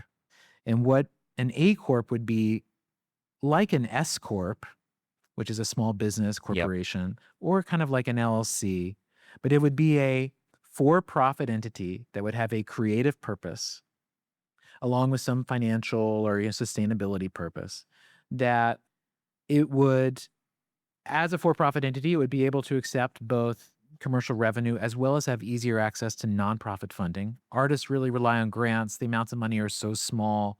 They have to contort themselves to ridiculous things to make themselves eligible. Let's try to ease that because it seems unnecessary. An artist corporation would have pass-through income like an S Corp or an LLC, so you're not taxed twice. And then an artist corp would be able to fractionalize into equity and to create shares and to operate like a startup would, which is not something that's available to creative people now. Additionally, artist corporations give access to healthcare benefits and other things that you get by being a part of an entity. And by the way, historically, just to jump in, it would be like you could do this with a brand, but critically not with any of these other permutations of identities we just spent a couple hours talking. And so we started digging into this legally, and then that started last July, August, and since then, for the past almost year, I've been speaking to so many artists, managers, industry people at every level about this idea. And I have never had doors open up or people be as welcoming as I've experienced with this, because what has been revealed is that our existing financial system does not know how to value creative output or the work of artists in all kinds of ways. So for example, you see big companies like Hypnosis or now like Blackstone buying like Bruce Springsteen's catalog for $600 million, right? And so they're treating songwriting as a capital asset that they're acquiring to generate an incredibly durable one. But yet, like artists themselves, the money they make is looked at as just straight income. It's not equity. It is not a form of capital at all. It is just an income stream, but yet a financial entity is able to turn it into like an asset in a way that an artist or a creator themselves cannot. And that means by virtue of working at Facebook, you become rich from a bunch of shit that you didn't do and a bunch of code you didn't write. There isn't that same possibility in the creative fields. Maybe in the 90s, it's like you worked on Friends or something. You get residuals for forever is the equivalent of that. But there just isn't that same level of access. And I believe that a lot of that, it's a mix of things. Number one, it's how recent art and creativity are. So that these are still nascent spaces that aren't that sophisticated in some ways. And the number of people who've been making a living in these professions is quite small because it's been gate-kept and like there's only so many movies that a studio puts out a year. All of those things are so different now. And in that we are just reached a different sort of environment where the idea that artists would be paternally cared for by some institution and that there'd be a bunch of amateurs we don't need to give a shit about and whatever, like that whole world is dying and is not real anymore. Yep. And yeah, institutions ironically held enough space to sort of not require something like this for a while, whether it be in academia, whether it be in Hollywood, music. Yeah. And so So now we're in a place where, again, more people than ever are acting as creators. Some people are doing very well at it, but yet we all basically function as 1099 NPCs. We're not real players in the larger economic system. We're rounding errors, but yet we are where culture is going. We are where the economy is going. We are like one of the certainly fastest the future growing, of small businesses. Yeah, one of the fastest growing business types is this. Yes. And so every other business type has its own corporate form. You have a C Corp for startups. You have an LLC for, law firm partners, whatever. Everything has its own form. And my belief is that art and creative practices and cultural production have reached a level of size, maturity, and have needs that are specific enough that creating a dedicated form and a new capital base and a whole new area of the economy is necessary. And our goal is, to do this, you have to pass laws. You have to pass laws at the state level. We have planned for how to do that. I think optimistically, there could be a first law passed next year in a specific state in 2026, and that there could be some sort of like a pilot program, make sure the first 500, 100 are treated well. I would expect the first few years of this to be slow and a lot of figuring out what is the right way to structure these things, what's the right PE ratio, what's so many things to be determined. But I think that by year 10 and on, and especially like generations from now, I think that you see artist corporations be extremely competitive, and that like the next Disney and the next Pixar, things like that are going to be A corps. And in many areas, they will be competing against a C corp. They will competing against businesses we think of them today, and that they will outcompete. And that in a world of like AI making everything a function of basically input output, still the special traits of the artist continue to be valuable. AI becomes a tool they also use. We also just think about like, it's not exactly the same idea, but this notion that there could be $1 billion one-person company, that's kind of adjacent to this, Yeah. certainly. Maybe it depends on what specifically they're doing, but software and media are increasingly starting to look similar. Yeah, so I've come to feel that this is a new door that we will open up. And just as I experienced with crowdfunding, that like once it was out in the wild and had oxygen, it felt incredibly obvious. And, iteratively we learned what to do with it. My feeling is the same can happen here, in that my job as steward and Metalabel's job as one of the many people working on this is to try to create an initial minimal foundation that other people can build on, but that the ultimate outcome is more capital moves into creative spaces. Creative people are empowered, to operate as real businesses and not infantilized as like, a quasi permalancer or something. And yeah, I think you begin to see a different sort of creative economy take shape. At a super high level, you've talked about how passive income for creative people is really important. The only business model we have really found at true scale when information is effectively free is advertising. Obviously, a number of platforms like Substack, Patreon, Twitch, Metalabel, etc., even Kickstarter, have begun to explore new ways for creative people to really be businesses or create businesses. I would argue inside of almost all of those is patronage, just direct support. Is that the right way? In a world where we actually have 100 million people plus as these sort of small businesses that are creatives, how do you see that? What do you think that looks like? It doesn't seem like it's YouTube ad revenue. Maybe it's Patreon, but I think it's a basket of things. I think some of it is for sure patronage, and probably the biggest spends will be paid. Both like the smallest and the biggest spends might be a form of patronage. which is just at its very simple core, like, hey, I like what you're doing. I'm Yeah. going to support you with I'm into a little you. bit. Yeah. I'm into you. And yeah, that love still the biggest Yeah. driver. Yeah. After that, I think there's an interesting mix of things. Like if I play this out to like its full, mature capitalist place, what do I see? I think number one, I think A Corp equity is just like startup equity, and the notion of being a part owner of Throwing Fits or, Tim Ferriss or of Beggar's Banquet or of whatever is like, just like to be on the Uber cap table at a certain point really meant a lot, and status and meaning and a whole lot, and like access to wealth. I think you will see proximity and access and ownership to certain creative projects is similarly having a mix of status and wealth that come as a part of it. I think advertising has made up the gap in creative income for people at the top of the food chain, especially in music.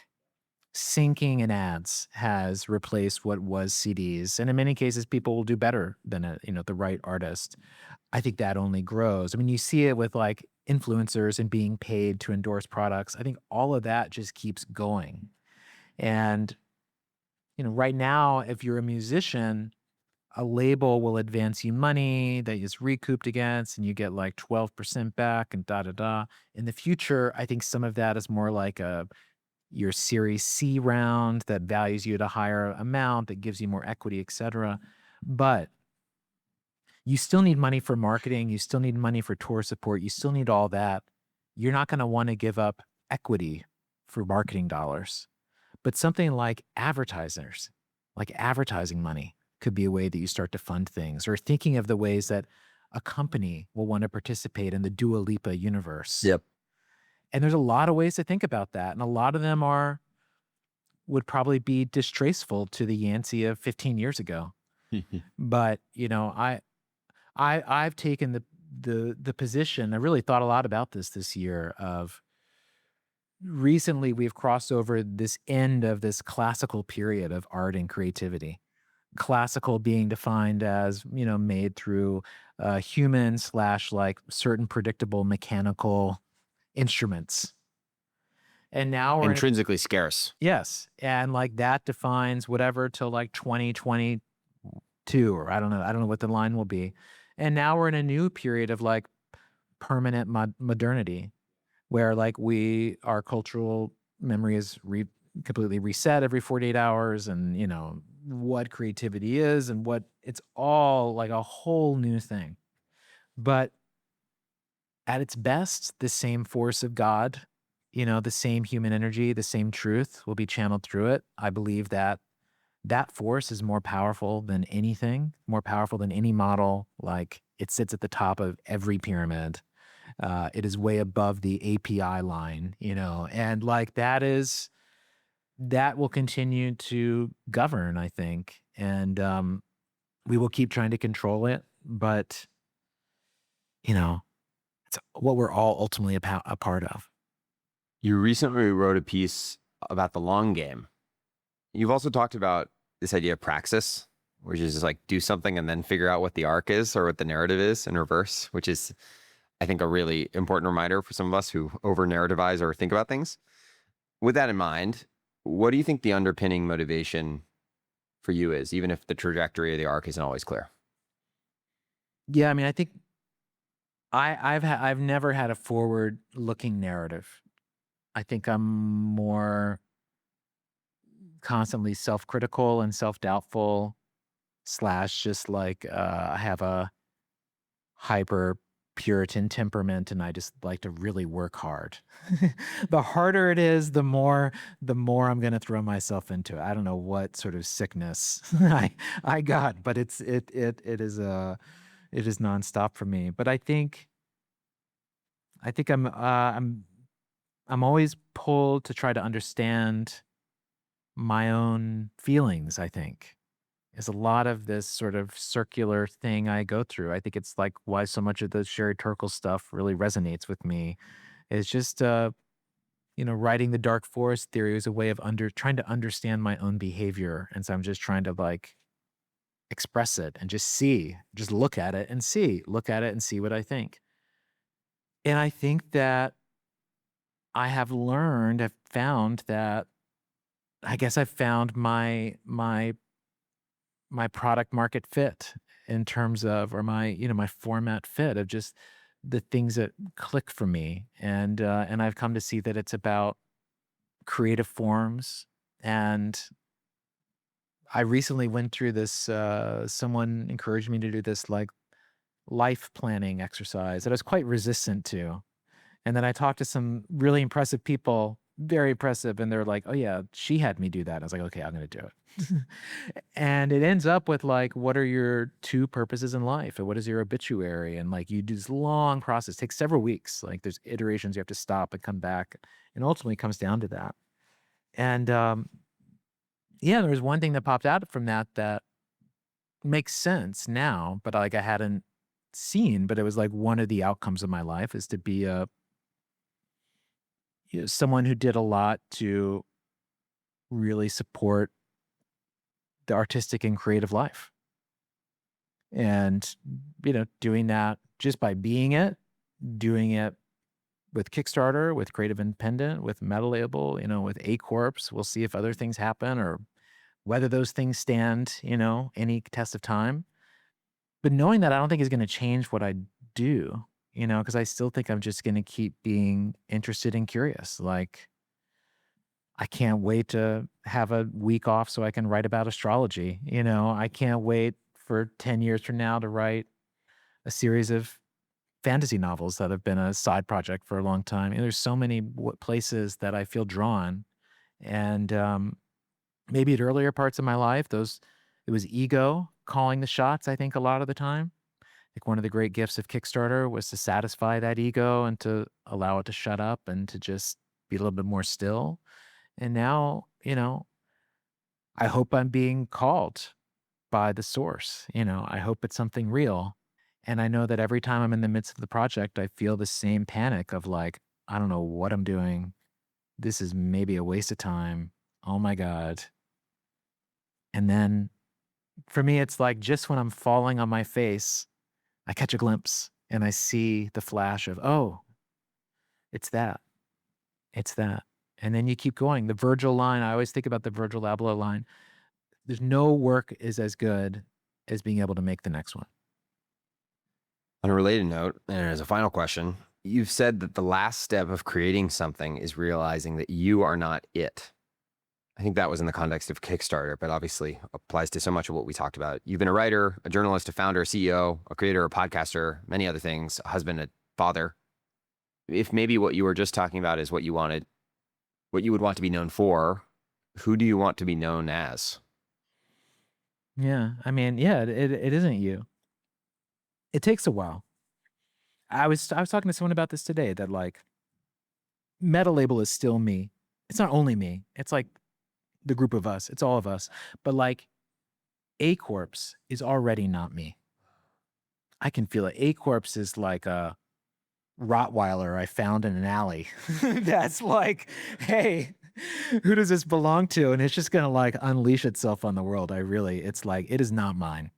It is not mine. Metalabel still is. But there's a good friend of my family, and my wife is an 88, 89-year-old man, Paul Waters, and he talks about how he's happier than he's ever been in his life before every day because he just learned to like love himself and to appreciate himself and to not look externally for anything, but simply to love himself the way he would a friend. Imagine your friend who you just think the world of. Think of the way you look at them and their actions. Look at yourself that way. And that for him, the ability to do that is something he still learns every day. And it brings him infinite joy. And like he can just look inside and he'll spend a whole day just writing his memories. He's a brilliant man. It just brings him immense joy to just see them and to feel them. And so, I have a core friend group, but maybe 6 to 8 people who are like been best friends for life, all of life. I see them all at least once a year. They live all around the world. My best friends. And, they said to me before, like, and all your writing and stuff, you're so serious. You're always so serious. But like the experience of me as a person, I think is not that at all. I'm like, I could be deep, but I'm quite light and I joke around a lot. I grew up in a family where you give each other shit to like give love. And there's a lot of nuance to like how to be and express. And I'm so comfortable with that being something that is a part of my deepest friendships and is a part of who is my spirit, but like doesn't have to be flexed. It doesn't belong. Maybe I'm algorithmically optimizing by being like, don't try my corny whatever jokes, don't fucking mock people. Many selves. But I'm good with it. I'm good with it because I'm learning to love myself. And that's about my relationship to me. And the better that is, the better my relationship is with my wife and with my friends and with my partners. And the more I'm able to be honest. And that is the biggest journey and quest in life. And it's like infinite reward, like knowing, appreciating, understanding yourself, letting go of that tension we feel of like not knowing how to show up, not just be able to just be. Getting over that, it's infinite reward, and it never stops, and it just keeps giving you that. And You can look into the universe. You can look at the bounds of science. You can look at the edges of all these things, and you will be, if your heart is in it, you will have wonder. And you can do the exact same thing inside of yourself and have all the same feelings and all the same realizations and all the same truths. And, life is an invitation to discover that. And oh my God, I say yes. Yancey, thank you very much. This is wonderful. Thank you, brother.